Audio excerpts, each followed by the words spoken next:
pork carnitas. First ingredient, big old pork butt. There you go. Now, as you can see, there's a fair amount of fat on this pork butt. I guess the pig and I have that in common. So I'm just kind of trimming some of this fat off. You don't want to trim all of it off because it gives it a good amount of flavor. So I'm going to be using an Instant Pot for this. So I kind of want to cut it into more or less equal pieces so that it cooks more evenly and you can saute it and it gets a lot of that flavor all around. So I got my dry rub. I'm just going to kind of throw it all up in there.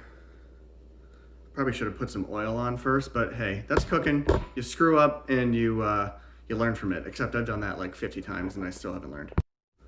Olive oil in, which is fine, even though it should be going first.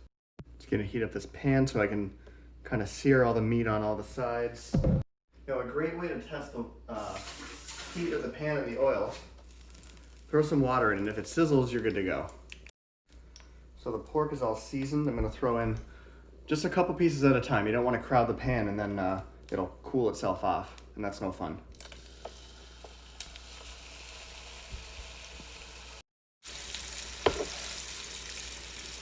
That's nice and browned. Just gonna try and get every side, or at least, you know, a good portion of it, so that that flavor is kind of all around, and you prevent the meat from kind of boiling itself.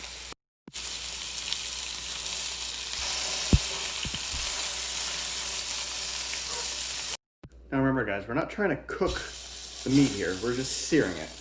You're just kind of getting that flavor they're suggesting that the meat take on that flavor. You're not really forcing it in, you're telling the meat, this is what you should taste like, all right? And if you're a halfway decent chef, that meat's gonna listen to you. So I got my friends Mr. Orange and Mr. Lime. All right, got my Instant Pot all ready to go. I'm just gonna add some beef broth.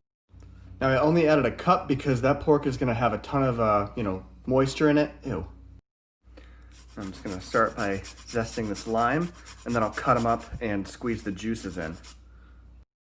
Now when you think you're done zesting, go ahead and turn that zester over and get all that crap off of there. Lies. And I'm gonna do the same thing. And I forgot to mention, this is a Cara orange. Look at that color. So I'm just getting all this juice out. All right, orange and lime juices are in. Salt, pepper, garlic. And I'm just gonna give this a quick mix, get it all over and evenly coated. Jeez, that's a pain in the butt. All right, looking good. I'm gonna go ahead and set it for, let's say an hour. There's a lot of meat in there. Now to be clear, that's not just a guess. I look up recipes just to kind of see what other people do, and usually I think they're pretty stupid, so I go and do things my own way. We're gonna be doing salads and kind of wraps out of the carnitas, so we're just getting some fajita veggies ready, and I just cut up some lettuce. All right, so these are sauteing. I got some fajita seasoning.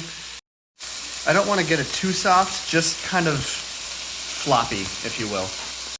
So I opened the Instant Pot, and the meat really isn't, it's done, it's just not tender yet.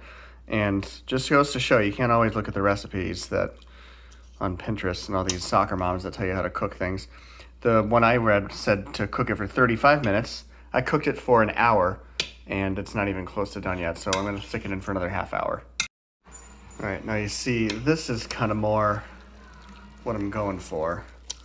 You can't even take it out of the Instant Pot without it falling apart. So, we good. So you can just kind of pull it right off the bone. See that? So I basically just pulled all the pork apart with a couple of forks. It's not even, I wouldn't even call it shredding because you just look at it and it falls apart. And now I'm broiling it so that the ends are nice and toasty and caramelized. It's gonna be good. So we have our finished product. Oh man, look at that. And it's fogging up my camera, I don't even care.